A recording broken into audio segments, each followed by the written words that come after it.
ተነስተልን ተመልካቾቻችን የተለያዩ ዓለም አቀፋዊ ጉዳዮችን በጥልቀት የሚዳስሰው ኤንቢሲ ዓለም አቀፍ ተጀምሯል። ዛሬ እንግዳ ይኖሩናል። የዓለም አቀፍ ግንኙነት መምህርና የዲፕሎማሲ ተመራማሪ ናቸው። በተለያዩ የግል ዩኒቨርሲቲዎች በማስተማር ላይ የሚገኙ በሰላም ጉዳዮች ላይ ሰፊ ስልጠና በመስጠት የሚታወቁ ናቸው። በተለያዩ ሚዲያዎች ደግሞ ዓለም አቀፍ ጉዳዮች ላይ ትንታኔ በመስጠት የሚታወቁ በአፍሪካና በመካከለኛው ምስራቅ ጉዳዮች ኤምኤያቸውን የሰሩ እንደዚሁም ደግሞ በዓለም አቀፍ ግንኙነትና ዲፕሎማሲ ላይ ማስተርሳቸውን ሰርተዋል። በግሎባል ስተዲስም እንዲሁ ትምህርት ያላቸው ናቸው። የተለያዩ ሀሳቦችን በተለይም ደግሞ ከዚህ ከመካከለኛው ምስራቅ ጉዳይና ከአፍሪካ ቀንድ ፖለቲካ አንጻርም በማንሳት የሚታወቁ ናቸው። እያሱ ኃይለ ሚካኤልና ቢኒያም ካሴ እንግዲህ አብረናችሁ ቆይታ የምናደርግ ይሆናል። ተመልካቾቻችን እንኳን ደህና መጣ። ወጣትምና አንተ እያልኩ ነው የምቀጥለው። ችግር የለውም። ኦልራይት ታንክ ዩ። ውድ ተመልካቾቻችን እንግዲህ ሰፊ ጉዳዮች እናነሳለን። በተለይም የመካከለኛው ምስራቅ ፖለቲካ ምን ላይ ነው ያለው የሚለውን በስፋት እንዳስሳለን። ዓለም አቀፍ ኢምፓክቱ ከዓለም የፖለቲካ ስርዓትና መርህ ጋር እንዴት ይሄዳል ይጣጣማል የሚሉትን ሰፋ አድርገን እንመለከታለን። እያሱ ስለመጣ በጣም ነው የማመሰግነው። ምናልባት እንደው የመካከለኛው ምስራቅ ፖለቲካ እንደምታውቀው ከኢራንና አሜሪካ እስራኤል ጦርነት ጋር በተገናኘ ቀጠናው በሙሉ ተረብሿል። የሆርሙዝ ሰርጥም ጉዳይ በስፋት የሚነሳ ነው። ይሄን ተከትሎ በጣም በዓለም አቀፍ ፖለቲካና ኢኮኖሚም ላይ ጫና መፍጠሩ ይታወቃል። እንደው ጠቅለል ያለ የጂኦፖለቲካዊ ጉዳዮችን ሚድል ኢስት ላይ አንስተን ወደ ጥያቄዎቻችን ብንገባ መልካም። ያው በዓለማችን ላይ የተለያዩ ቀጠና ወይም ሪጅንስ የምንላቸው ከዚህ ከፍሮንታየርስ ወይም ከድንበሮች ጋር ተያይዞ የተመሰረቱ አካባቢዎች እንደመሆናቸው መጠን በቀጠናው ላይ ያው ቀጠና የሚለውን ኮንሰፕትም ስንወስድ የመካከለኛው ምስራቅ ጠቅለል ባለ ሁኔታ ብንወስድ ከሶስቱን ማለትም የአውሮፓን፣ የአፍሪካንና የኤሲያን ክፍለ አህጉራት የሚያገናኝ ቀጠና ነው። የተለያዩ ቀጠናው ላይ የሚገኙ ሶስቱን ኮንቲኔንቶች ከማገናኘት ባለፈ ቀጠና የሚለውን ስያሜ ለመስጠትም ራሱ መነሻ የሚያደርግ ነው። የመካከለኛው ምስራቅ የምንለው ቀጠና በተለያዩ ስኮላሮች ወይም ምሁራን ዘንድ የተለያየ ትርጓሜ የሚሰጠው አካባቢ ነው። ቀጠና ይሄ ከሌሎች ቀጠና በምን ይለያል? ለምንስ ይጠናል? ለምንስ ትኩረት ይሰጣል? የሚለውን ስንወስድ አሁን ቀጠናውን አንድም የሚያደርጉት የተለያየ ትርጓሜ የሚያሰጡ ምክንያቶች አሉ። አንደኛው የኤትኒሲቲ ጉዳይ አለ፣ ሁለተኛ ታሪክ አለ፣ ሶስተኛ ቋንቋ፣ አራተኛ ካልቸር የምንለውና አምስተኛው ደግሞ ኢኮኖሚ ነው። የኤትኒሲቲ ወይም የሬስ ጉዳይን ስንመለከት በቀጠናው ላይ የሚገኙ ሀገሮችን አገሮች የሚለውን ኮንሰፕት ከማየታችን በፊት በአካባቢ ላይ የሚኖሩ ህዝቦች የተለያዩ ህዝቦች መሆናቸውን እንረዳለን። አረቦች እንዳሉበት፣ ኩርዶች ያሉበት፣ አይሁዶች ያሉበት፣ ፐርሺያ የምንለው ያለበት፣ አንዳንዴ ሰፋ ሲደረግ ከዚህ እስከ ፓኪስታን አድርሰውት ትልቁን የመካከለኛው ምስራቅ የሚሉት አሉ።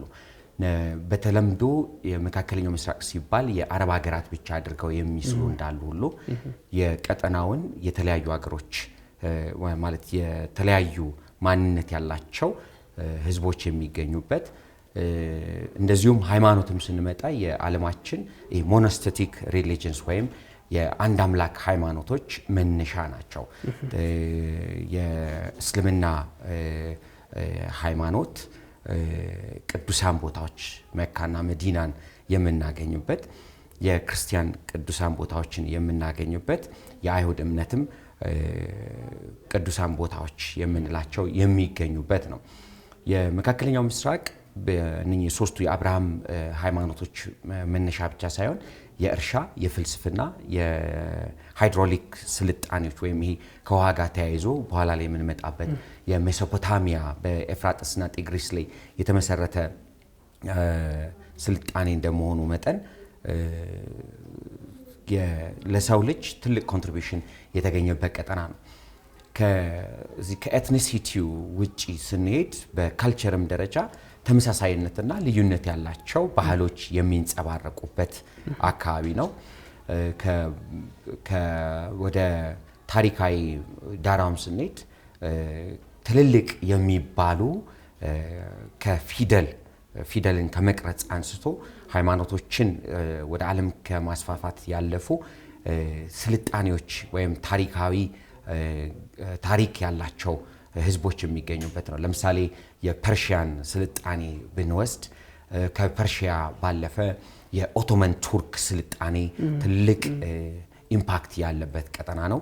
የአይሁድ ስልጣኔም ትልቅ የሚባል የክርስትና መስፋፋትም ከዚህ ጋር የሚያያዝና በቀጠናው ትልልቅ ኢምፓየሮች የተነሱበት ነው።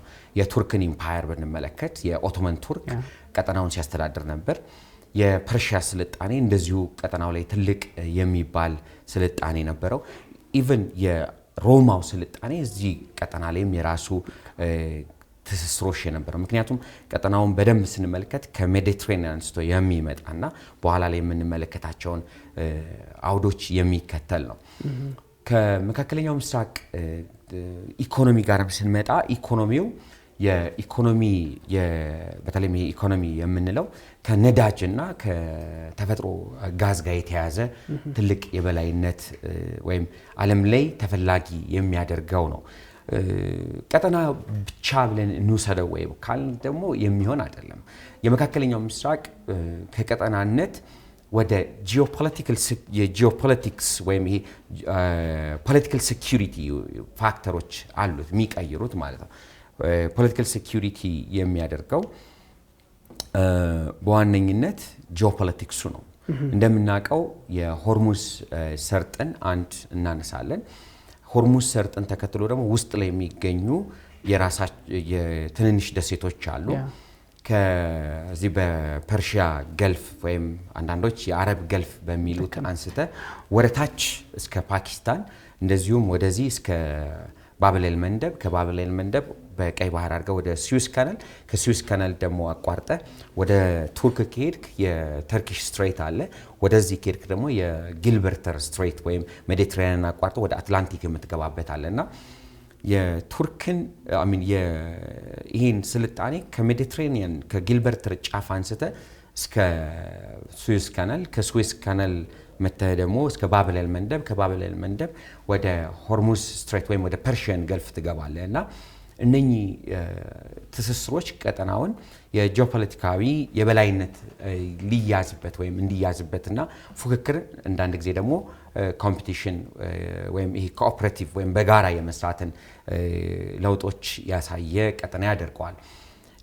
የመካከለኛው ምስራቅ አሁን እንደዚህ ካየነው ሁለተኛው ፋክተር የኤነርጂ ሴኩሪቲ ወይም የኃይል ሴኩሪቲ ተፈላጊ ቀጠና ያደርገዋል። እንደሚታወቀው ከ19ኛው ክፍለ ዘመን መገባደድ በኋላ በ20ኛው ክፍለ ዘመን መጀመሪያ ላይ በቀጠናው ላይ የነዳጅ ወይም የዚህ የፔትሮል ወይም የጋዝ መገኘት ቀጠናውን በዓለም ተፈላጊ እንዲሆን አድርጎታል።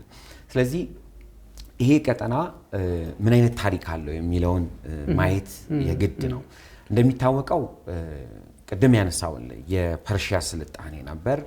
የሜሶፖታሚያ ስልጣኔ በወንዞች ላይ የተመሰረተ እና ለሰው ልጅ ትልቅ ኮንትሪቢዩሽን ያለው ቀጠና ነው።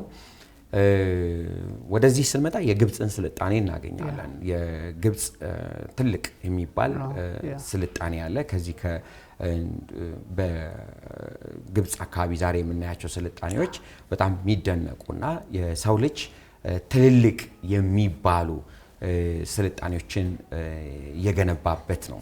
የምናያቸው የግብፅ ፒራሚዶች የስልጣኔ ውጤቶች ናቸው። ከዛ አልፈን ወደ ሜሶፖታሚያም ስንሄድ ትልቅ የሚባል ታሪካዊ ቅርሶች የምናገኝበት ነው እና በኋላ ላይ የዚህን ቀጠና ትርጓሜ ወይም ትልቅ ታሪክ ስንመለከት የቱርክ ስልጣኔ ወይም ዛሬ ተርኪ የምንላት የኦቶመን ኢምፓየር ትልቅ ስልጣኔ የሚታይበት ነው። የተርኪ ስልጣኔ እንደሚታወቀው ከ1299 ጀምሮ እስከ 1922 ድረስ የቆየ ትልቅ ታሪክ ያለው አካባቢ ነው። የኦቶመን ቱርክ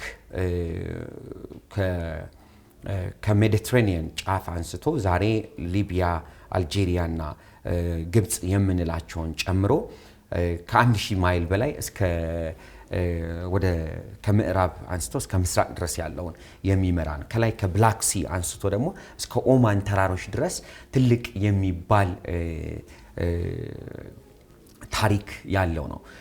የመካከለኛው ምስራቅ በምንመለከት ሰዓት ቱርኮች ከፍተኛ ስልጣኔ ከነበረባቸው ጊዜ አንስቶ በተለይ በ15ኛው ክፍለ ዘመን መቶ ክፍለ ዘመን ጀምሮ ደግሞ በዚህ በስፓይስ ትሬድ ላይ ቀይ ባህር ላይ በነበራቸው በዚህ በተርኪሽ እና በአናቶሊያ አካባቢ በነበራቸው ስልጣኔ ቀጠናው ላይ ትልቅ ኢምፓክት ነበር። ያ ደግሞ የአካባቢውን ህዝቦች ቱርክ በምታስተዳድራቸው ከላይ ከቪየና ጫፍ አንስቶ ነው እስከ ኦቶመን እስከዚህ እስከ ኦማን ድረስ ዛሬ ይሄ ጂሲሲ የምንላቸው አገሮችን ጨምሮ በዚህ እስከ መግሪብ ድረስ ያሉ አገሮችን ያስተዳድር የነበረው። በ1870ዎቹ ይሄ የቪላያት ሲስተም ከመጣ በኋላ የተወሰኑ ስትራክቸሮች ለውጥ ወይም የመዋቅር ለውጥ ያደረገ ነበር።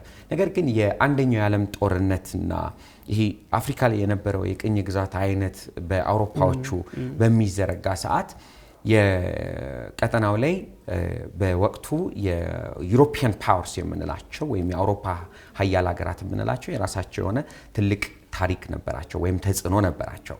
እናም የአንደኛው የዓለም ጦርነት በተነሳ ሰዓት ዓለም የራሷን ጎራ ከፍላ በምትዋጋ ሰዓት የፈረንሳይና የብሪቴን ደግሞ ጦርነቱ ማለቅ ተከትሎ በተለይም 1914 ላይ ከተነሳው ጦርነት ጋር የተርኪሽ ኦቶመን ኢምፓየር ሲዳከም በቀጠናው ላይ የአራት ሀገሮች ነበሩ ብዙዎች የሚያስቀምጡት እንግሊዝ ወይም ብሪቴን፣ ፈረንሳይ፣ ሩሲያ እና በተወሰነ መልኩ ሶስቱ ናቸው። ነገር ግን በኋላ ላይ ቀጠናውን በመረካከብ ደረጃ ወይም በቀጠናውን በማስመር ደረጃ በብሪቴን እና በፈረንሳይ መካከል የተደረጉ ስምምነቶች እዚህ ጋር ይመጣሉ።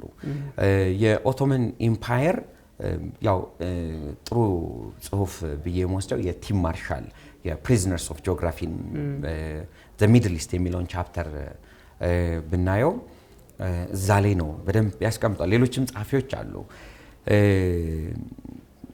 እዛ ላይ የሚያስቀምጠው ዘ ፕሪዝነርስ ላይ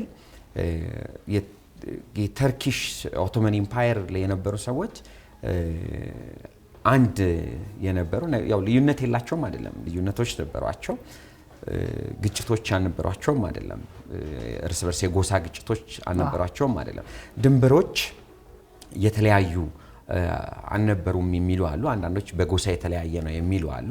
ቅድም ያልኩ ይሄ ቪላያት ሲስተሙ ያመጣው የድንበር ልዩነት ካልሆነ በስተቀር በኋላ ላይ የፈረንሳይና የብሪቴን ቀጠናው ላይ የነበራቸው ተጽዕኖ በተለይም በዚህ በ1916 ላይ የባልፈር ዲክላሬሽን ነበር። በኋላ ላይ 1917 ላይ ከባልፈር ዲክላሬሽን በኋላ ዓመተ ምህረቱን ካልተሳሳትኩኝ የሳይከስ እና የፒከት አግሪመንት የምንለው 17 ላይ ይመጣል ማለት ነው። ሳይከስ እና ፒከት የፈረንሳይና የእንግሊዝ የውጭ ጉዳዮች ናቸው ወይም የዲፕሎማሲ ሰዎች ናቸውና ያደረጉት ስምምነት ቀጠናውን እነሱ ያሰመሩት ብለው ይወስዳሉና የሳይከስ ፒከት የሁለቱ አግሪመንት በቀጠናው ላይ አዲስ ባውንደሪዎችን የሳለና አዳዲስ መንግስታት እንዲነሱ ያደረገ ነው። እንደምናውቀው የነዳጅ መገኘት አካባቢው ላይ ትልቅ ተጽዕኖ አለው።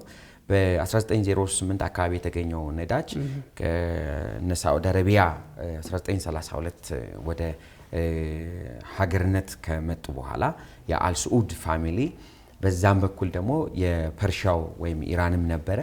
እነኚህ ሂደቶች አካባቢውን ወደ የኦቶማን ኢምፓየርን ወደ ዌስትፋሊያው የድንበር ይሄ መንግስት የሚባሉ ግዛቶች እንዲፈጠሩ እንዳደረገ የሚያስቀምጡ የጥናት ባለሙያዎች አሉ። ከዛ በኋላ የተፈጠረው ምንድነው?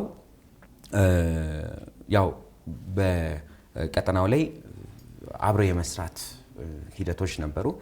እንደምናውቀው ከአንደኛው የዓለም ጦርነት በኋላ ከ1920 የፓሪስ ኮንፈረንስ በኋላ እስከ 1939 ድረስ ይሄ የሊብራል እሳቤዎች የነበሩበት ነው 20 ዓመቱ። ከ39 የሁለተኛው የዓለም ጦርነት ከፈነዳበት እስከ 45 ድረስ ደግሞ የጦርነት ይሄ ማልቲፖላሪዝም ያደገበት ነበር። ከ1945 በኋላ የዩናይትድ ኔሽን መመስረትን ተከትሎ ወይም የተባበሩት መንግስታት መመስረትን ተከትሎ ደግሞ ቀጠናው ላይ የተለያዩ የፖለቲካ ኃይሎች የታዩበት ነበረ። እንደምናውቀው 1945 ላይ ዩናይትድ ኔሽን ሲመሰረት የቬቶ ፓወር ስትራክቸሩም የተቀየረበት ነበረ። የቬቶ ፓወር ስትራክቸሩ ተቀይሯል። ቅድም ያነሳው ለነኚህ ትሪቲዎች አሉ። 1948 ላይ ያው እንደምናውቀው ብዙ እስራኤላውያን በተለይም በዚህ በፖግሮሙ በእልቂት በተፈጸመባቸው ጊዜ በጀርመን የእስራኤላውያን ጭፍጨፋ ተደርጓል። በተለይም በጨካኙ የናዚ አስተዳደር የተደረገ ጭፍጨፋዎች ነበሩ። ይሄ ፖግሮም የሚባለውን በሌሎች አካባቢዎች ነበር። ይህንን ሽሽት የእስራኤልን መመስረት ፍላጎት ያላቸው ህዝቦች ወደ መካከለኛው ምስራቅ የሄዱበት አለ። ቅድም ካልኩ ከባልፎር ዲክላሬሽን ጋር ተያይዞ በኋላ ላይ ደግሞ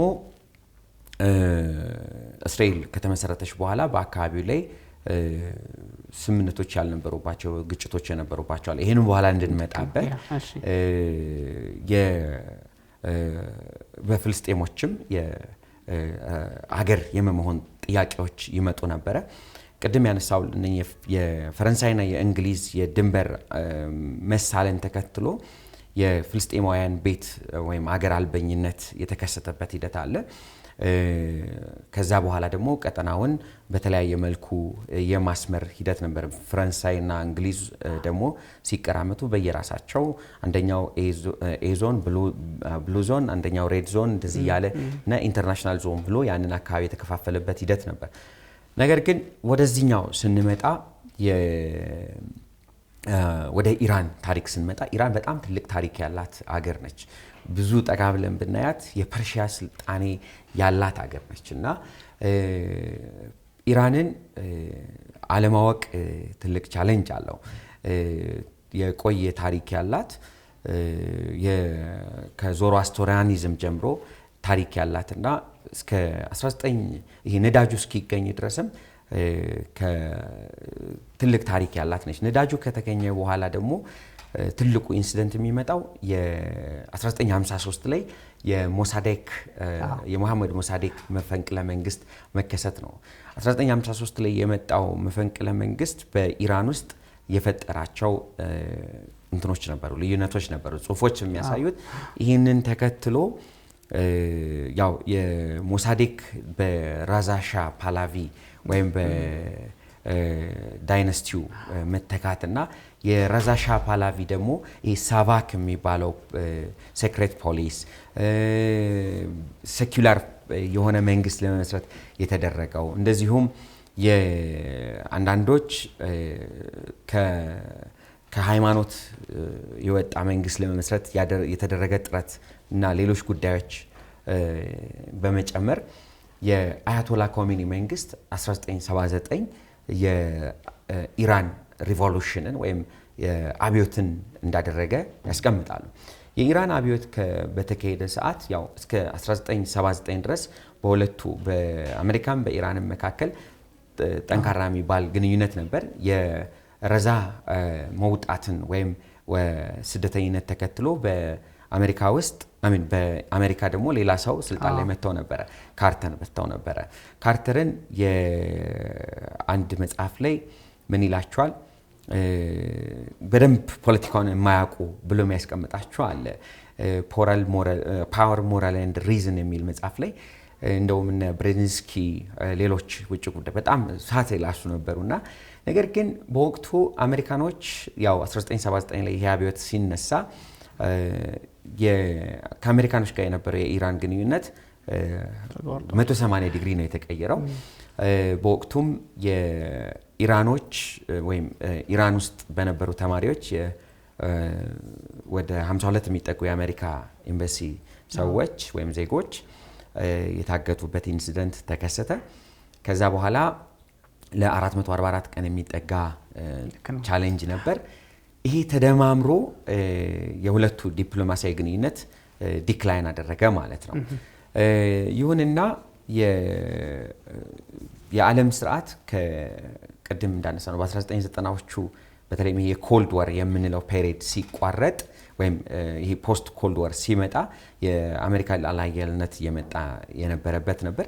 በኋላ ላይ 9/11 የምንለው ኢንሲደንት በአሜሪካ በደረሰ ጥቃት የዓለም ታሪክን የሚቀይር ይሆናል። ከዛ እንደገና ከ9/11 በኋላ የሚመጣው የ2003ቱ የኢራቅ ጦርነት ይመጣል። ኢራቅን ብዙ ጸሐፍቶች የሚሉት ኢትስ ባፈር ዞን በኢራንና በሳውዲ አረቢያ መካከል ያለ በፈር ዞን ነው ብሎ ይወስዳል። ቅድም ያልኩ የ1979 ግጭት ጋር ተያይዞ በሁለቱ መንግስታት መካከል ልዩነቶች አሉ። የመንግስታት እንጂ የህዝብ ልዩነት የለም የሚሉ እንዳሉ ሁሉ ማለት ነው። በ1979 ከመጣው ልዩነት በኋላ በኢራንና በኢራቅ መካከል በተለይም በዚች በጣም በነዳጅ የካበተ ሀብት አላት ተብላ በምትወሰደው በኩዜስታን እቺ የዛግሮስን ተራሮች ይዛ የምትገኝ አለችና ይሄ አንድ ወንዝ አለ እዛ ጋር እና እዛ ላይ የሳዳም ሁሴን ጦር ያው ኢራንና አሜሪካ ተጋጭተዋል የሚልም ካልኩሌሽን ነበረው። በኋላ ላይ ያንን መሰረት በማድረግ ጦርነት እንዳደረገ ይታወቃል። የሳዳም ሁሴን ጦርነት ከኢራን ጋር ባደረገው ጦርነት ደግሞ ለ8 ዓመት የቆየ ብዙዎችን ወደ የገደለ ወይም የብዙዎችን ህይወት የቀጠፈ ጦርነት ተካሂዷል። በኋላ ላይ 2003 ላይ የመጣው ጦርነት አለ። 2003 የመጣው ጦርነት ደግሞ እነኚህ እዚህ አካባቢ ላይ የተመሰረቱ አገሮች አንድ ይምሰሉ እንጂ የተለያየ ማንነት ያላቸው ህዝቦችም እንዳሉ ያሳያል። ከ2003 ጦርነት በኋላ የኢራቅን ክራይሲስ እናስታውሳለን። የዳኢሽ በሚል ስምናቀው ቡድን እንደዚሁም የትንንሽ እነኚህ ፕሮክሲ ጦርነት ማድረግ የሚችሉ ቡድኖች መፈጠርና ከ2003 በኋላ ደግሞ ትልቁ ኢንሲደንት የሚፈጠረው 2010 ላይ የተነሳው የዚህ የአረብ ጸደይ ወይም የአረብ የስፕሪንግ የምንለው ይፈጠራል። የአረብ የጸደይ ሂደት ያው እንደምናውቀው ቱኒዚያ ላይ የመሐመድ ባዕዚዚ ራሱን ማቃጠልን ተከትሎ ቱኒዚያ ላይ፣ ግብጽ ላይ፣ ሊቢያ ላይ በኋላም ሶሪያ ላይ የነበረውን የሚያሳይ ክፍተቶችን ወይም ይሄ የመንግስታት መለወጥን ያመጣ ነበረ። የሶሪያ ላይ የተካሄደውን ካየን የሪሊጂየስ ዲፍረንሶችን ያየነበትና የተለያዩ ቡድኖች የተለያዩ ሀገራት ጥቅማቸውን ለማስጠበቅ የገቡበት ይሄ በሌቭል ኦፍ አናሊሲስ የምንተነትነው ጉዳይ ሆኖ እናገኘዋለን። ከዛ የመካከለኛው ምስራቅ ፖለቲካን ልዩ የሚያደርገው የቅድም እንደተነጋገር ነው በኢራንና ሳውዲ አረቢያ መካከል ልዩነት አለ ብሎ የሚያስቀምጡ አለው። በመንግስታቱ መካከል ባለ ልዩነት አንዳቸው ከሌላኛው ጋር አብረው የሰሩበት ጊዜ ማለት የተጋጩባቸው ጊዜዎችም አሉ። በኋላ ላይ ግን የአሜሪካኖች ፍላጎትም የኢራኖችም ፍላጎት በተለይም 2015 ላይ በአሜሪካ ቀድሞ ፕሬዝዳንት ባራክ ሁሴን ኦባማ ጊዜ የጆይንት ኮምፕሬሄንሲቭ ፕላን ኦፍ አክሽን የሚባለውን P5 የምንላቸው ቬቶ ፓወሮች ሲደመሩ ኢራንና ጀርመን ያሉበት ተወያይተው ነበረ። ይሄኛው ደግሞ በ2020 የዶናልድ ትራምፕ 2018 የዶናልድ ትራምፕ ወደ ስልጣን መምጣትን ተከትሎ ዊዝድሮው የተደረገ ነው። ከዛ በኋላ የዶናልድ ትራምፕ ከሄዱ በኋላ ባይደን ወደ ስልጣን መጥተው ነበር። ከባይደን በኋላ አሁን ያሉት የአሜሪካ ፕሬዝዳንት ዶናልድ ትራምፕ መጥተዋል። ያው የኒውክሌር ጉዳይ ስለሆነ ይሄ JCPOA በመሰረቱ የዊዝድሮ የማድረግ መብት አለ። ነገር ግን ያው አንዱ ካላከበረ እኔ ማላከብረም የሚሉ ሂደቶች ይኖራሉ እና የJCPOA ወይም ይሄ ጆይንት ኮምፕሬሄንሲቭ ፕላን ኦፍ አክሽንን አለመምጣት ተከትሎ አለመስማማት ተከትሎ ያው ለረጅም ጊዜ ቆየ ነው። ከ1979 እስከዚህ እስከ ቅርብ ጊዜ እስካሁን ያለ ግጭት እንደመሆኑ መጠን ሁለቱም ሀገራት በተለያየ ጊዜ የተለያየ ውይይቶችን አድርገዋል። የ12 day war የምንለው የተነሳበት ከ12ቱ ቀን ጦርነት በኋላ ደግሞ አሁን ኦልሞስት ዛሬ ወደ 60ኛ ቀኑ እየተጠጋ ያለ ግጭት የተነሳበትና በተለያየ መልኩ ዛሬ ላይ በዓለም ኢኮኖሚና ፖለቲካ ጉዳይ ላይ ለውጥን ያመጣ ነው። ትልቁ አሁን ከዚህ ልንማር የምንችለው ታሪካዊ ሂደት አለው። ታሪካዊ ሂደት ብቻ ሳይሆን ይሄ ሪጅኑ የሪጅን ብቻ ሳይሆን ጂኦፖለቲካል ፕላስ ይሄ የኤነርጂ ሴኩሪቲ ጉዳይ ያለበት ነው። ናይስ። ብዙ ላነሳቸው የነበሩትን ጥያቄዎች በደንብ ነው ያብራራቸው። ምክንያቱም እንደዚህ አይነት ጉዳዮች የመካከለኛው ምስራቅ በጣም ለዘመናት የውጥረት መንስኤ ነው። በተለይም ደግሞ የፍልስጤምና የእስራኤልን ጉዳይ ብቻ ተከትሎ የመጣ ብዙ ሰዎች ይመስላቸዋልና ግን አንተ እንዳነሳው ከሮማኖቹ ከቱርኮቹም ደግሞ ከሱም ብዙ የምንወስዳቸው ነገሮች አሉ። ከዛም በኋላ ደግሞ የፐርሺያ ሲቪላይዜሽን በራሱ በዓለም ፖለቲካ ላይ የፈጠረው ጫና አለ። እነዚህ ሁሉ አንድ ላይ ሲታዩ መካከለኛው ምስራቅ ላይ ያሉ ደግሞ የውሃ ላይ መተላለፊያዎች እንደ ሆርሙዝ ያሉትም የራሳቸው አስተዋጽኦ አላቸው። ብዙ መንገድ በደንብ ነው ታሪካዊ ሂደቱና ጂኦፖለቲካሊ እንዴት አገራት እንደሚናቆሩ ያሳየው ብዙ ያሳየልንና ብዙ ሰዎች እንደዚህ አይነት ጉዳዮች ሲከሰቱ ሪሊጂየስ ፐርፐዝ ሰጥተው ሲፋለሙ ያለውኝ እዚህ በዛ የሚጻጻፉ ግን ይሄን ነገር ታሳቢ ማድረግ ይሄን ነገር በደንብ ብዙ ሰዓትም የወሰድ ነው ይሄኛውን ነገር ክሊር ማድረግም ስለሚያስፈልግ ነውና ያንተም ጥናትና ትምህርት ሞር እዛ አካባቢ ትኩረት ማድረጉም ኦብቪስሊ በጣም ለተመልካቾቻችን ታንጀብል የሆነ ጉዳይ ነው የሰጠው። ታንክ ዩ። ስለዚህ መንስኤ እንግዲህ እነዚህን ሁሉ ጉዳዮችን ታሳቢ ማድረግ ይቻላል። ምናልባት ወደ አሁኑ ጉዳዮች ስንመጣ ኢራንና አሜሪካ የገቡበት ውጥረታቸው እንግዲህ ከዓለም ፖለቲካ አንጻር እንዴት ልናየው እንችላለን? እስከ መቼ ነው አንዱ ሌላውን እንግዲህ አሸንፍ ያለው አላሸነፍኩም፣ እንደራደራለን አንደራደርም፣ በጣም አስቸጋሪ በሚባል ሁኔታ አውዱን እንኳን ለይቶ አሁን እኮ በዚህ ጊዜ ውስጥ ሊጠናቀቅ ይችላል። የአሜሪካ ፓወር እንዲህ ስለሆነ ኢራንን በሆነ ሰዓት ላይ ያጠፋታል የምንለውም ደረጃ ላይ እየደረሰም አይደለም። ከስካሁኑ የተለየ አውድ ያለው ሆኗልና ይሄ እንዴት ሊታይ ይችላል? ጫና ውስጥ እንደው እስከምን ሊደርስ ይችላል የሚለውን ብናነሳው ስፔሻሊ አሁናዊ ፖለቲካው ያው አሁን ማለት እነኚህ ትልልቅ አገሮች ናቸው። አሜሪካ በዓለም ላይ ታይቶ የማይታወቅ ሁኔታ ጠንካራ የሚባል ወታደራዊ ኃይል ያላትና በሀብትም ትልቅ የምትባል ሀገር ነችና የኢምፓየርም ጉዳይ ነው። አንዳንዶች እንደሚያነሱት የአሜሪካኖች ቫልዩ አለ፣ ኢራኖችም የራሳቸው የሆነ ታሪክ እንዳላቸው አይተናል። ገለልተኛ ሆነን ካየነው ያው ብዙ ጊዜ አከራካሪ ነው ጉዳዩና በአሜሪካ በኩል ሆነው የሚከራከሩ እንዳሉ ሁሉ በኢራን በኩል ሆነው የሚከራከሩም አሉ። የናሽናል ኢንትረስት ነው በሁለቱም በኩል የሚንጸባረቀው። ኢራን የሶቨሬኒቲ ወይም የሉዓላዊነት ጉዳይ አላት። የአሜሪካም እንደዚሁ የቫልዩ ጉዳይ አለ። ይሄ የዓለም አቀፍ ጉዳዮች ወይም ይሄ ከዚህ ከራይት ቱ ፕሮቴክት ወይም ከውጭ ጉዳይ ፖሊሲ ጋር የተያያዘ ነው። በዋነኝነት ትልቁ ልዩነት ተደርጎ የሚወሰደው የዚህ የጄሲፒ አለመሳካትና የኒውክሌር ጉዳይ ተደርጎ ብዙ ጽሁፎች ያቀርባሉ። በልዩነት ደረጃ የሁለቱ አገሮች ያላቸው ልዩነት ጀርመንና ፈረንሳይ በሁለተኛው የዓለም ጦርነት እኮ ተዋግተዋል። አንድ ላይ ግን ዛሬ እየሰሩ ነው። ነገ ሊለወጡና በጋራ ሊሰሩ ይችላል። ይሄ በተለይም የፎሬን ፖሊሲ ቢሄቨር ላይ ለውጥ ሊመጣ ስለሚችል ማለት ነው። ድሮም አብረው የሰሩ ኃይላትም ስለሆኑ ማለት መንግስታት ብሔራዊ ጥቅማቸው ላይ ነው የሚሆነው። ስቲል እኮ እያየን ነው፣ ይደራደራሉ፣ የመጡ ለውጦች አሉ። እንደምናውቀው አሁን ከግጭቱ መነሳብ በኋላ የኢራን መሪዎች የተገደሉበት ሂደት አለ።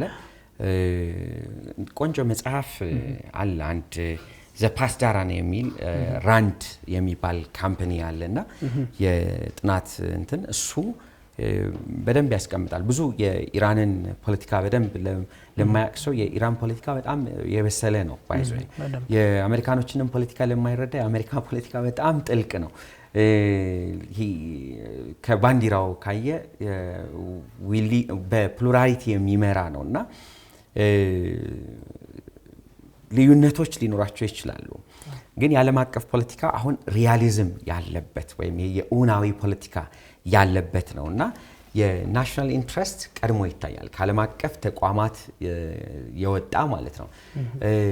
የአመራር ለውጥ የፈጠረ ነው ብለናል። በኢራን በኩል የኢራን መሪዎችን ጥቃት የደረሰባቸው ነው። በአሜሪካ በኩልም እንደዚሁ ወታደራዊ ኃይሎችን የማንቀሳቀስ ሰሞኑን እንደምናየው የተለያዩ ድርድሮችን የማድረግ በኢራን በኩል ጥቃቶችን የመመከት ወይም ይሄ አጸፋዊ እርምጃ የመውሰድ እንደገና የምናያቸው ወጥነት የሌላቸው የተኩስ አቁሞችን እያየን ነውና ዛሬ እንዲሆናል ነገ እንዲሆናል የምንለው ብቻ አይደለም። አሁን በአሜሪካ ፖለቲካ ላይ እኛ ገብተን መናገሩ በጣም ይከብዳል። በኢራንም የኢራናዎችና የአሜሪካዎች ነው፣ ግን ኢምፓክቱ ለሌላው የዓለም ክፍል የተረፈ ነው። አናሊስቱ አንድ ቆንጆ አናሊስት አለ ፕሮፌሰር ጂያንግ የሚባል የጌም ቲዮሪ የሚል ያስቀምጧል። እሱ ላይ በደንብ ያስቀምጣቸዋል። አንድ የቻይና ፕሮፌሰር ነውና ፕሮፌሰር ነው አይደለም የሚለው ራሱን የቻለ ጥያቄ አለው። የአልጀዚራው ጋዜጠኛ ሲጠይቀው ያየው ነበርና አናሊስቶች የሚያሳዩት በሁለቱም በኩል ያው ትልቁ ጉዳይ ኦይል ነው። አሁን ሰርጡን መቆጣጠር ብቻ አይደለም። አሁን ቢከፈት ራሱ ያስቸግራል አያስቸግርም የሚለው ጥያቄ አለ። ምክንያቱም የመርከቦች በዛ አካባቢ መያዝና መውጣት አሜሪካ በዚህ በኩል ዘግታለች፣ ኢራን በዛ በኩል ዘግታለች። የሁለቱም በዓለም አቀፍ ግንኙነት ላይ የሚጋጩበት ልዩነት አለ። አሜሪካ ወታደሮቿ የመርከቦቿን አስፍራለች፣ ኢራንም በዛ በኩል እንትን ብላለች እና ይሄ የበለጠ ክራይሲስ የሚፈጥርና እንደ ፓኪስታን ያሉ አሁን ያየናቸው የማደራደር አቅም ያላቸው አገሮች የዓለም አቀፍ ኤነርጂው ላይ የደረሰውን ክራይሲስ ሊፈታ የሚችል ወይም ይሄ የምጣኔ ሀብታዊ ቀውሱን ሊፈታ የሚችል ስራ መስራታቸው አይቀርም። አሁን ጦርነቱ ከተነሳ በኋላ የዓለም የነዳጅ ዋጋ አሻቅቧል። በፊት ከነበረበት አሁን ካልተሳሳት $100 በላይ ነው፣ ወደ $110-120 ይሄዷል። ይሄ ደግሞ በዓለም የግሎባል ሰፕላይ ቼን ወይም በአቅርቦት ሰንሰለት ላይ በፖለቲካል ኢኮኖሚ ላይ ትልቅ ችግር አለ። ስፔሲፊካሊ ሪሴሽንን ሊያመጣ ይችላል። ሪሴሽን ወይም ይሄ የኢኮኖሚ መጎዳት ብቻ ሳይሆን ላይክ እንደ 1997ቱ የኤዥያን ፋይናንሻል ክራይሲስን አይነት ሊያመጣ ይችላል፣ ወይም 2008 ላይ እንደነበረው። ምክንያቱም ዓለም አሁን በሉላዊነት ማዕቀፍ ውስጥ የታቀፈች ሀገር እንደመሆኗ መጠን ሉላዊነት ምን አድርጎታል? ዓለምን የተሳሰረ አድርጎታል። አይ አም ኖት ጀስት እንትን ይሄ ሃይፐር ግሎባሊስት መሆን ፈልጌ አይደለም፣ ወይም እነኚህ ቱ ግሎባሊስት ስኬፕቲክም አይደለሁም። ግን የትራንስፎርሜሽናሊስቶቹን እይታ ይዘን ቴዎሬቲካሊ ብናወራ ዓለም አሁን አንድ እየሆነች ነው። ይሄ ሉላዊነቱ በሊበራላይዜሽን የመጣ ነው የሚሉትን ይዘን ብናወራ እውነት ነው። አንድ አይሮፕላን የሆነ ሀገር ሲመረት የተለያየ ክፍሉ የሚመረተው የተለያየ ቦታ ነው። እዚህ ስቱዲዮ ውስጥ የምናያቸው እቃዎች ራሱ ከጀርባችን ያለው ቲቪ እዚህ አይመረትም፣ ወይም እዚህ ሊመረት ይችላል። በተለያየ ዓለም ቦታ ላይ የሚመረት ምርት ነው። ይሄ የሰፕላይ ቼኑን ሊጎዳ የሚችል ነው። ሰፕላይ ቼን ስንል ከላይኛዋ በጣም ትልልቅ የኤልኤንጂ እና የተፈጥሮ ነዳጅ አምራች ከሆኑት እንደ ቃታር፣ ዩኤኢ እና ኢቨን ኢራንን ጨምሮ የሚወጡ የተፈጥሮ ሀብቶች ነዳጅ ብቻ አይደለም፣ ሌሎች መርከቦች፣ ሌላ ምርቶችም አለ። ያ ወደ ዓለም አካባቢ ሄዱ ሊፈጥር የሚችለው ምንድነው? አንደኛ የአካባቢ ላይ የሚታዩ ችግሮች ሌሎች ሀገሮች ላይ እንደምናየው የነዳጅ እጥረት ብቻ ሳይሆን የስራ መስተጓጎል፣ የኢንዱስትሪዎች መስተጓጎልም የሚፈጥር ነው። ከዛ ከከፋ ደግሞ የሴኩሪቲ ትሬቶችን ይፈጥራል። ቅድም ያነሳው ለ1997ቱ ክራይሲስ የኢኮኖሚ ክራይሲሱ በኋላ ላይ የመንግስታት መገልበጥን ነው እንደ ኢንዶኔዥያ ላይ የፈጠረውና የአለመረጋጋቶችን የሚፈጥር የስራ መፍጠር ሳይሆን ስራ የሚቀንስና ዓለምን ይሄ በጣም መተሳሰሯን የሚያሳይ ሆኖ ጉዳቱ ደግሞ ትልቅ ነው። በሌላ አንጻር ደግሞ ስንመለከት የዋጋ ግሽበቱ የዋጋ መጨመሩ ነዳጅ አምራች አገሮች ላይ ችግር ላይኖረው ይችላል። በተለይም ከዛ ቀጠና ውጪ ላሉት ላይ ችግር ላይኖረው ይችላል። ነገር ግን አሁን ዓለም ላይ እየተፈለገ ያለው የነዳጅ ፍላጎት በጣም ትልቅ የሆነ እየመጣ ነው። ያ ደግሞ ክራይሲሱ የህዝቦችን ችግሮች የሚያጎላ ነውና ያው ምንድነው በሬዎቹ ምንድነው ዝሆኖቹ ሲራገጡ ሳሩ ነው የሚጎዳውና ይሄ የሪያል ፖለቲኩ በተለይም ይሄ የኃይል የሪል ፖለቲኩ ወይም ይሄ የኃይል በላይነት የሚፈጥራቸው ጉዳዮች ቀጠናዊ እና ዓለም አቀፋዊ ይሆናሉ። የሄጀሞኒክ ጉዳይ ይሄ የኒዮግራምሲያን እይታውን ካየ ነው የቀጠናዊ በላይነትን ለማምጣት በሚደረግ ግጭት ውስጥ የርዕዮተ ዓለም ኤክስፖርት ማድረግ ወይም አንድ ሀገር የራሷን ርዕዮት የመላክና አሊያንሶችን በአዲስ ሁኔታ የመፍጠር ሂደቶች አሉ። ይሄ አንዳንዶች ከዩኒፖላር ወደ ማልቲፖላር የዓለም ስርዓት እየገባን ነው የሚሉ አሉ። አይ አዳዲስ ሀገራት ደግሞ የዓለም አሰላለፍ ላይ እየመጡ ነው የሚሉ አሉ እና በዛውም ደግሞ የተተኪ ጦርነት ስጋቶች ወይም ፕሮክሲ ዎርስ የምንላቸው እየተፈጠሩ እንደሆነ የምናይበት ነው። ከዚህ ከሴኩሪቲ አንጻር ቅድም የሚያነሳ ነው ይሄ የተባበሩት መንግስታትም እንደምንጠብቀው ኢፌክቲቭ ያለመሆን ጉዳዮች አሉ እና እንደምናውቀው ያው ቬቶ ፓወሮቹ ድምፅን በድምፅ የመሻር አቅም አላቸው። ከዚህ ጋር ተያይዞ ሩሲያን መውሰድ እንችላለን፣ ቻይናን መውሰድ እንችላለን፣ እንግሊዝ ፈረንሳይን መውሰድ እንችላለን። የአሜሪካኖቹ ያው ድምፅን በድምፅ መሻር በቀጠናው ላይ ለውጥ እንዲኖር መፈለግ ይታያል።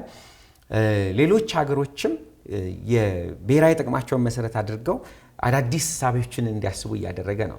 ለምሳሌ የእንግሊዝ ፓርላማ ላይ የሚደረጉ ክርክሮችን ብናይ የኮንሰርቫቲቭ በትውልድ ኬንያዊቷ ስትከራከረም ካየን የስታርመርን መንግስት እየወቀሱ ያሉት የኖርዝ ሲ ላይ የሚገኙ የነዳጅ ማውጫ ቦታዎች ወይም ነዳጅ እንዲወጣ ምክንያቱም ኖርዌይ እየተጠቀመች ነው እኛ መጠቀም አለብን የሚል አናሊሲስ እየቀረበ ክርክር እንደሚያደርጉ አይተናል።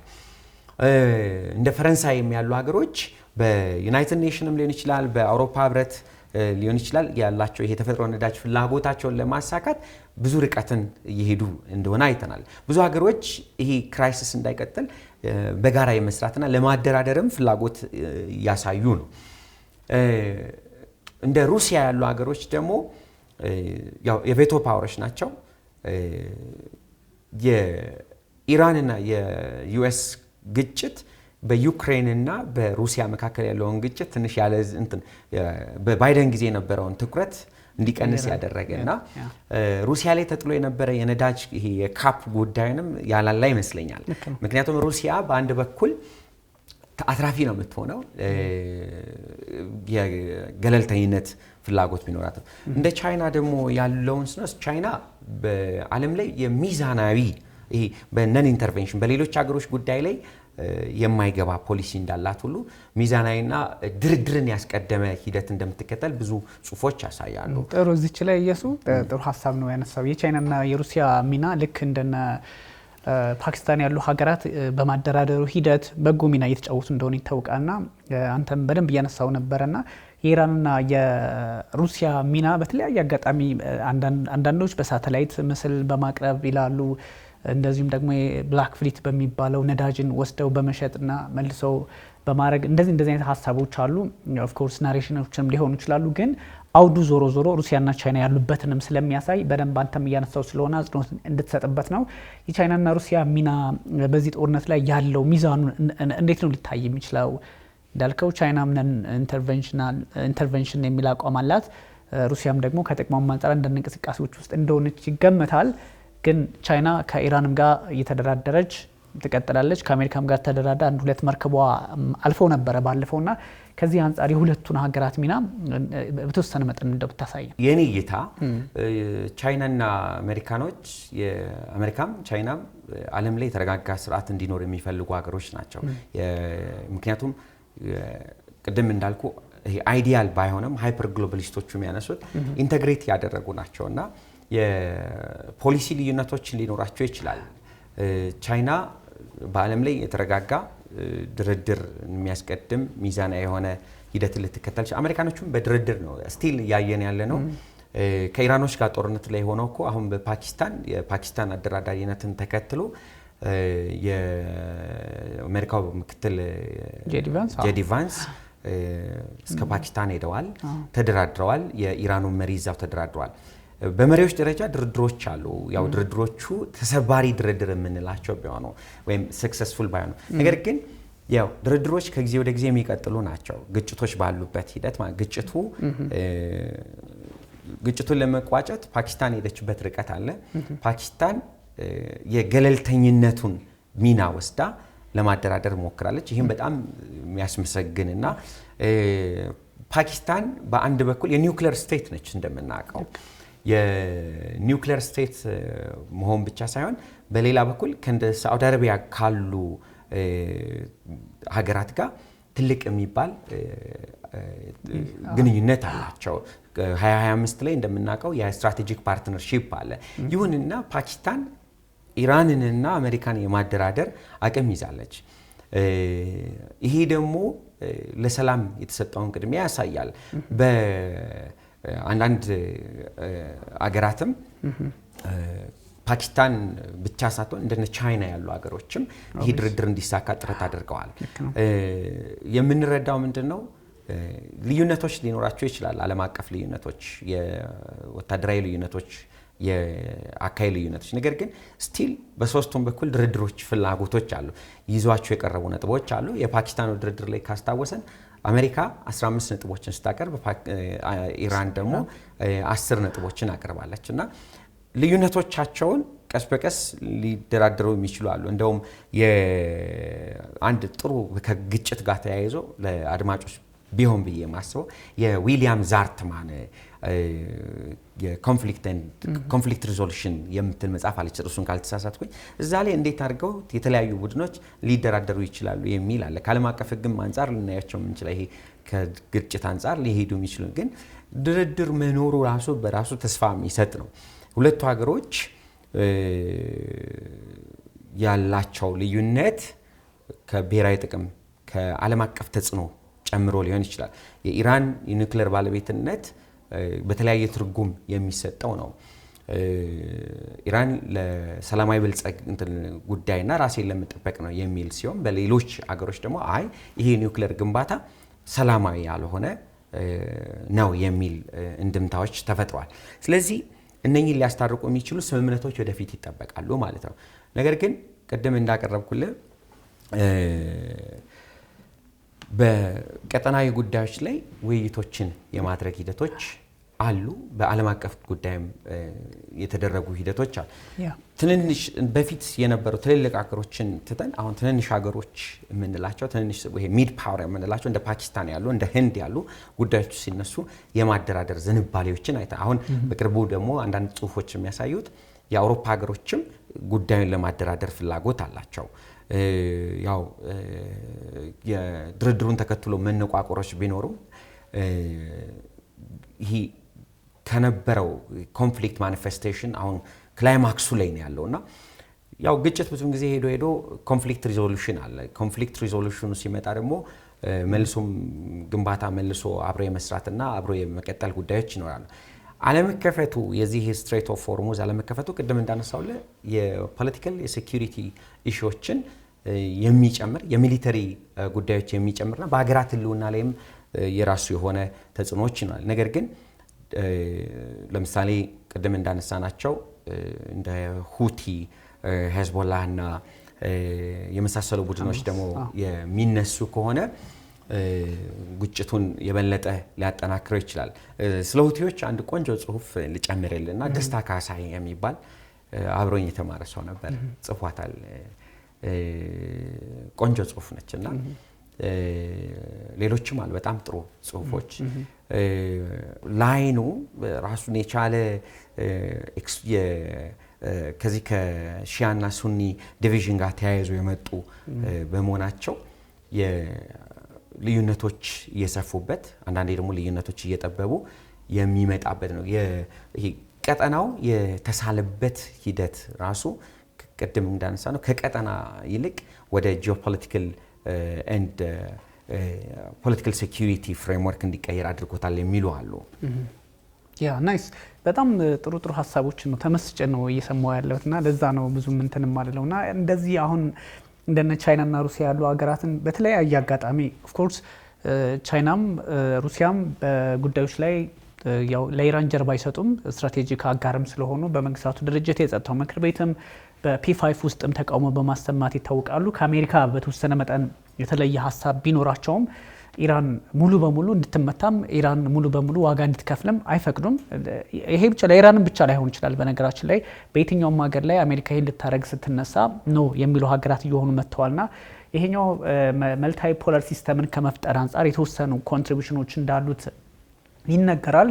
ግን እንዳልከው እነዚህ ሚድል ፓወር የሚባሉት እንደነ ፓኪስታን እንግዲህ ኦፍ ኮርስ ሚድል ፓወር ናት ወይ እሱም እንዳልከው ብዙ ጥያቄ የሚነሳበት ነው። ግን ኒውክሌር ፓወር ሀገር ናት። 170 የሚሆን የኒውክሌር አረጫፍ የታጠቀች ሀገር ናት። ስለዚህ የዋዛ ፓወር አይደለችም። እዚህ ላይ ግን አንድ ነገር ልንገርህ፣ ቻይናዎች ብቻ አይደሉም የተረጋጋ ለሚፈልጉት፣ ሩሲያዎች ብቻ አይደሉም፣ አሜሪካኖችም ይፈልጋሉ። ቅድም ስናነሳ ያየ ነው። ለምሳሌ የቅርብ ጊዜ የነበረው ጦርነትን ተከትሎ የአሜሪካው ፕሬዝዳንት አንድ ጽሁፍ ጽፎ ነበረ። የሲቪላይዜሽኑን እናጠፋለን የምትል ነገር ነበረች እና በአሜሪካኖች ዘንድ ተቃውሞም ነበር፣ አሜሪካኖች ጭምርና ኮንሲኩዌንሱ ወይም ተከታይነቱ ሊኖር ይችላል። ይሄ አሜሪካኖቹ ከናሽናል ሴኩሪቲያቸው 2025 ኖቬምበር ላይ ወጣውን ካስታወስ ያስቀመጧቸው ነገሮች አሉ። ቻይና እንደ ትሬት አይደለም የሚያዩት፣ ሩሲያ እንደ ትሬት አይደለም የሚያዩት። እንደውም እኮ ከአውሮፓ ጋር ነው ልዩነት ያላቸውና ልዩነቶች ይኖሯቸዋል። የአይዲዮሎጂ ወይም የሀሳቦች ጦርነት ነው። ይሄ ጀስት ወር ነው አንጀስት ነው የምንላቸው ያው ብዙ ሌላ ጊዜ ልናነሳቸው የምንችላቸው ይሄ ጦርነቱ ለምን ይነሳል የሚለውንና ቻይናዎቹ የማይፈልጉበት ምክንያት ትልቅ የነዳጅ ተጠቃሚዎች ናቸው። እዛ አካባቢ የሚሆን ኢንሲደንት ለቻይናም ትልቅ ተጽዕኖ አለው። ሩሲያም እንደዛው አጋርነታቸው ከኢራን ጋር ግንኙነት እንዳላቸው እናውቃለን። በአሜሪካኖችም በኩል ቶታል ዲስትራክሽኑ የሚፈልግ ነው ብዬ አላስብም። ምክንያቱም ለምሳሌ አንዱ ደሴት የካርግ ደሴት ነች እና ካርግ ደሴትን በደንብ ብናየው የዛግሮስ ተራራን ይዘን ከላይ ከኩዜስታን ይዘህ ብትመጣ የኢራን ትልቅ የሚባሉ የነዳጅ ማውጫ ቦታዎች የሚገኙበትና ይሄ ለነዳጅ ማውጫ መርከቦች የሚያርፉበት ቦታና ትልቁ የነዳጅ ማውጫ ነው። ያ እንዲነካ ዶናልድ ትራምፕ አልፈቀዱም።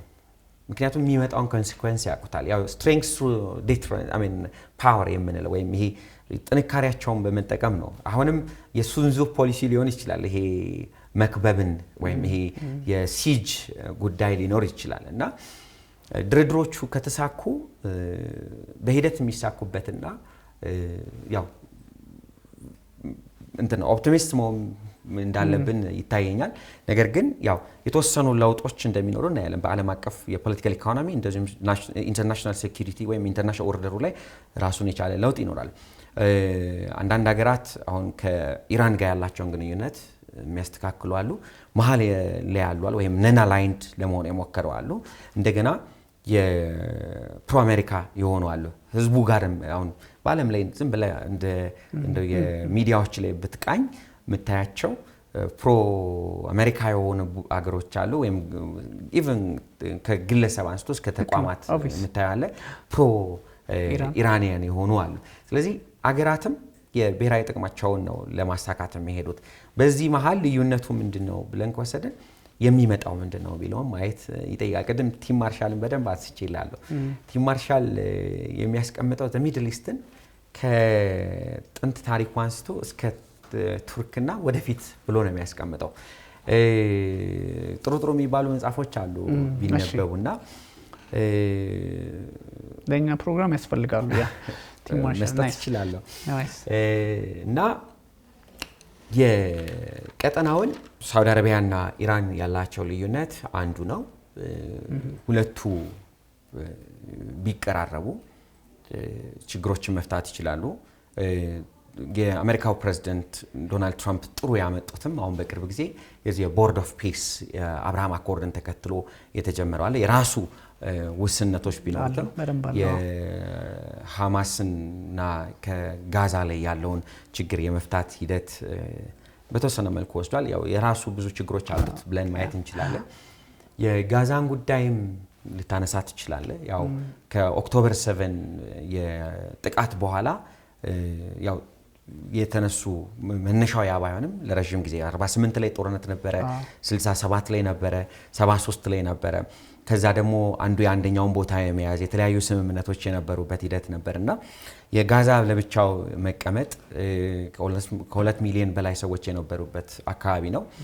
እንደገና ከ1200 በላይ ደግሞ እስራኤላውያን በኦክቶበር 7 የተገደሉበት አሚን የ200 የሚጠጉ 250 የሚጠጉ ደግሞ የታገቱበት ነበር።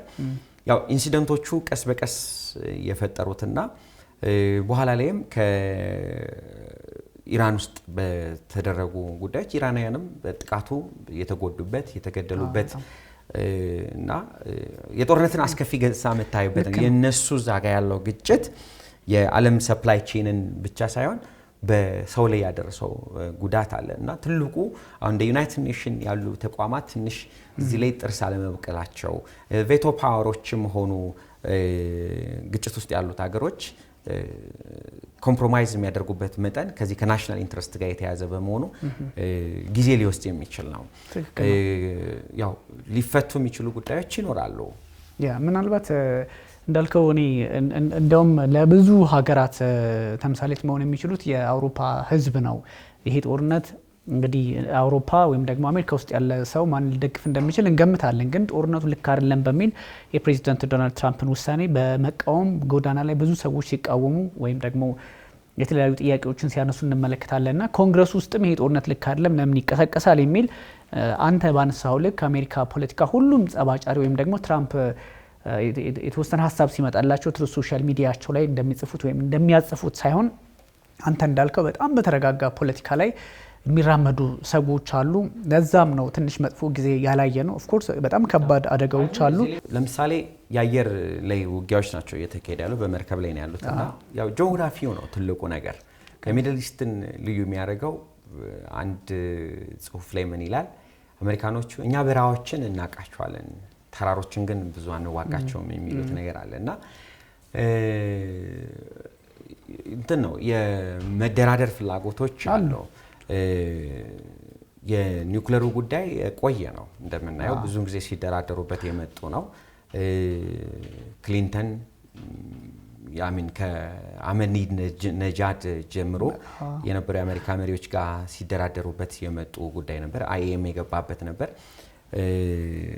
አሁን የአንደኛው የኒውክሌር ጉዳይ ያው ያላቸው ቁጥር እንዲቀንሱ እና ሌሎች ደግሞ ለሲቪሊያን እንጂ ለእንትን ለሚሊተሪ ፐርፐዝ እንዳያዳብሩ በሚለው ነው ልዩነቱና የጄሲፒኦኤ ጠንካራ ለመሆን ይመስለኛል አንዱ ጆይንት ኮምፕሬሄንሲቭ ፕላን ኦፍ አክሽን ሜቢ ትራምፕ ባይመጡ ጠንካራ ሆኖ የመዝለቅ እድል ነው።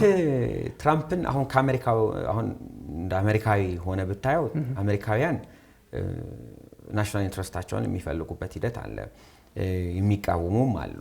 የሚደግፉትን በደንብ ካየ የፐርሺያ ቱል ወይም የረዛ ሻ ደጋፊዎችና ልጃቸው እዛ ያለው እሳቸው ብቻ ሳይሆን ብዙ ደጋፊም አለ። የአሜሪካንን እርምጃ ተቃውሞታል ብቻ አይደለም የሚቃወሙም አሉ። ያው መቃወም በምትችለው ልክ ነው። አንዳንዴ ዲሞክራሲያዊ ሀገር ስትሆን ዶናልድ ትራምፕ ሰይጣን ናቸው ብትል ችግር ላይኖር ይችላል። የናሽናል ኢንትረስት ጉዳይ ስለሆነ ማለት ነው። የናሽናል ኢንትረስታቸው ፎሬን ፖሊሲውን ድራይቭ ያደርገዋል። በዛም መሰረት ዓለም ላይ ደግሞ የፎሬን ፖሊሲ ድራይቭ መደረጉ ትራምፕ በዓለም ላይ የአሜሪካ የምትፈልጋቸውን ነገሮች ለማሳካትና ለቀጠናው እንደምናውቀው አሜሪካና ሳውዲ አረቢያም ወዳጆች ናቸው። አሜሪካና ዩኤም ወዳጆች ናቸው። ካታርም ወዳጆች ናቸው። የቀጠናው ላይ ካሉ ከጂሲሲ ሜምበሮች ጋር አሜሪካ ትልቅ የሚባል የንግድና ኢንቨስትመንትም እኮ አላት። እዚህ ላይ መርሳት የሌለብን ከ1.4 ትሪሊየን በላይ እኮ ዩኤኢ ኢንቨስት አድርጋለች። ሳውዲ አረቢያ 1 ትሪሊየን የሚጠጋ በኋላ ላይ 400 ስትጨምር ወደ 1 ትሪሊየን ይሄዳል። ካታር እንደዛው ትልቅ የሚባል ኢንቨስትመንት አላትና የኢኮኖሚክ ኢንተግሬሽናቸው ያንን ሊያመጣ ይችላል። አንዳንዶች የሚያነሱት ደግሞ ካታር ኢራን ኒውክሌሩን ብትገነባ ቀጠናው ላይ ለውጥ ይመጣል የሚል እይታ ያላቸዋል። በተለይም ኢራን ኒውክሌሩን ከገነባች የጂሲሲ መንበር አገሮች ወደ ኒውክሌር ግንባታ ሽቅድድም ሊሄዱ ይችላሉ። ያ ደግሞ ቀጠናውን ያልተረጋጋ ሊያደርገው ይችላል የሚል አናሊሲስ የሚሰጡ አሉ። እንደ አጠቃላይ በአሜሪካኖቹም በኩል የራሳቸው ፍላጎቶች አሉ። የራሳቸው ፍላጎቶች የቀጠናውን ወደ ግጭት እንዲገባ ወይም እንደምናስበው ሳይሆን በራሳቸው እይታ የሊብራል እይታ እንዲቀጥል ሊሆን ይችላል። አንዳንዶች ደግሞ እንደሚሉት የኢራን ውስጥ ያለውን መንግስት ፕሬሸር የማድረግ እና ዴሞክራሲያዊ ወይም ይሄ 79 ላይ የመጣውን ወደ ሴኩላር እንዲሆን ፍላጎት አላቸው የሚሉ አሉ። በአጠቃላይ ስንመለከት ሁለቱም የራሳቸው የሆነ ልዩነቶች አላቸው። አሜሪካኖቹ ኢቨን ከኔቶ መንበሮች ጋር የተለያዩበት ሂደት አለ። ኔቶ ጀስት ሃዝ ቢካም ናቲንግ የሚሉም አሉ፣ ወይም የሚጠቅም አልሆነም ምክንያቱም እኛ ስንፈልጋቸው አልመጡም እያሉ ነው ዶናልድ ትራምፕ። እና ፕሬዚደንት ያቀረቡትን እይታ ካየ ቅድም ላነሳው አውሮፓ ሀገሮች ገለልተኝነትን የመረጡበት ሂደት አለ። በእንግሊዝና በአሜሪካ መካከል ያለውን ኮሊሽን እየለየበት አለ። የስታርመርን መግለጫ እንግሊዝ በናሽናል ኢንትረስቷ ብቻ ነው የምትንቀሳቀሰው የሚል አለ እና ይሄ ከሚሊተሪ ቤዞች አንጻር ራሱ ፈቅደው ገለልተኛ የመሆን ጉዳይ አለ እና በመሃል ብዙዎቻችን ልብ ያለ ነው። ለምሳሌ እንደ ጃፓን ያሉ ወደ አሜሪካ ሄደው የ$500 ቢሊዮን ኢንቨስትመንት ያደረጉበትና የስትራቴጂክ ለውጦች የመጡበትም ሂደት አለ እና እንደ አጠቃላይ ቀጠናዊ ሽኩቻዎች አሉት። ከቀጠናዊ ሽኩቻ ባለፈ ዓለም አቀፍ የሆነ የኃይል አስተላለፍ ለውጦችን የሚያስጠብቅ ነው። ናይስ። እነዚህ ሀሳቦች እንዳልከው በሁለቱም በኩል እንዲህ አይነት እንትኖች አሉ። ግን ጦርነቱ ዲፋይንድ አይደለም። አሁን ዲፋይንድ አይደለም ሲባል አሸናፊው ይሄኛው አይነት ፓወር አለው ይሄኛው አቅም አለው የሚባልበት ደረጃ ላይ አይደለም እና ትንሽ አስቸጋሪ ሆርሙዝን መያዙ እንደዚሁ በጣም ሲግኒፊካንት የሆኑ የሚሊተሪ ለውጦችን እያሳየ ስላለ ብዙ ሰዎች ይሄን ጉዳይ ዲፋይንድ አይደለም ወይም ደግሞ አሜሪካ በዚህ ልክ ትጨርሰዋለች፣ ኢራን በዚህ ልክ ተቆጣጥራ ልጨርሰው ትችላለች ለማለትም ተቸግረዋል። ቅድም አንተ ባነሳው ልክ በሆነ አቅጣጫ በተለይም ደግሞ ገልፎቹን ይዞ ኢራን አሜሪካ አለች። ከዛ ኢራን ደግሞ የራሷን አካባቢዎች እና ሀርግን ጨምሮ ይዛ ተንቀሳቀሳለች እና እነዚህ ነገሮች ያለምን ጉሮሮ እንደመያዝ ነውና ሆርሙዝ ላይ ከዚህ በኋላ ሆርሙዝ ደግሞ አስፈላጊ ሆኖ እንዳይቀጥል ፖለቲካሊ እስራኤል ጠቅላይ ሚኒስትር ቤንያሚን ኔታንያሁም ስራዎችን እንደሚሰሩ ከዚህ ቀደም ሲናገሩ ነበርና እነዚህ ጉዳዮች ይነሳሉ በስፋት። ሁሉም ጦርነት የሚፈልግ አይደለ፣ አብዛኛው እንዲያውም ሰላም የሚፈልግ ነው እንዳልከው። አንዳንድ መሪዎችና አንዳንድ ሰዎች በሚገቡበት ስህተትም ሊሆን ይችላል ወይም ደግሞ ውጤቱን ሳይገምቱ ገብተው ለመውጣት ተቸግረውም ሊሆን ይችላል። ይሄ ነገር እየተላዘዘ በሄደ ቁጥር ግን ዓለምን ነው ዋጋ ሊያስከፍል የሚችለው። ያው ኦፍ ኮርስ እኛ በሌላ ጊዜ አንተን በደንብ የቀይ ባህር ፖለቲካን ጠንቅቀህ ታውቃለህና ከዛ አንጻርም ሌላ ጊዜ በደንብ እናነሳዋለን። ግን ሆርሙዝ ላይ የተያዘው ነገር አሁን ሌሎች አማራጮች የሌሉ ይመስል ኦፍ ኮርስ አሉ፣ ግን በዚህ ልክ ዓለም በጣም አንገብጋቢ የሆነ ችግር ውስጥ ገብታለችና ይሄኛውን ተቆጣጥሮ የሚቀጥለውም ኃይል ችግር ሆኗል። አሜሪካናት ወይስ ኔቶ ወይስ ደግሞ እነ ብሪታንያና ፈረንሳይ የራሳቸውን መንገድ የመከተል ፍላጎትም አላቸውና ሌላ አዲስ አይነት መንገድ ይፈጠር ይሆን እዛ አካባቢ? ስለ ሆርሙዝ የተወሰነ ሀሳብ እንደው ብናነሳ። ያው እንደሚታወቀው ይሄ ጦርነቶች በሰው ልጅ መሀል ብዙውን ጊዜ ተካሂደዋል። ብዙ ሀገሮች ብዙ ውጊያዎችን አካሂደዋል። የጦርነት መካረሮችም ይቀጥላሉ። እነኛ ያው የምትሰማውም አስቸጋሪ ነው። በየቦታው ጦርነቶችን ታያለ። የኃይል ልዩነት ነው። ግጭት በራሱ ምን ማለት ነው ብለን ከወሰደ የሀሳብ አለመስማማት ነው አንደኛው። ጦርነትን ደግሞ አሁን ቅድም እንዳነሳ ነው ይሄ ጀስትና አንጀስት የምንላለን። የፍትሃዊ የሆኑ ጦርነቶች አሉ፣ ያልሆኑ አሉ። የሚከራከሩ ብዙ ናቸው። በቀጣይ ብናነሳ ደስ ይለኛል። ከዛ ውጪ ግን ከዚህ ከጀስትና አንጀስት ባለፈ የፕሬዲክቲቢሊቲ ጉዳዩ አስቸጋሪ ነው። ብዙዎች ዶናልድ ትራምፕ ፕሬዲክቲብል የሆነ ወይም እቅድ የላቸውም የሚሉ አሉ፣ እቅድ አላቸው የሚሉ አሉ። አርጊመንታቲቭ የሆነበት ሂደት አለ። አሁን በዓለም ላይ የሚካሄዱ ጦርነቶች በመንግስታት ብቻ ቢሆን ሳይሆን ይሄ ማልቲናሽናል ኮርፖሬሽኖች የምንላቸው ፍላጎትም ጭምር የሚታይበት ነውና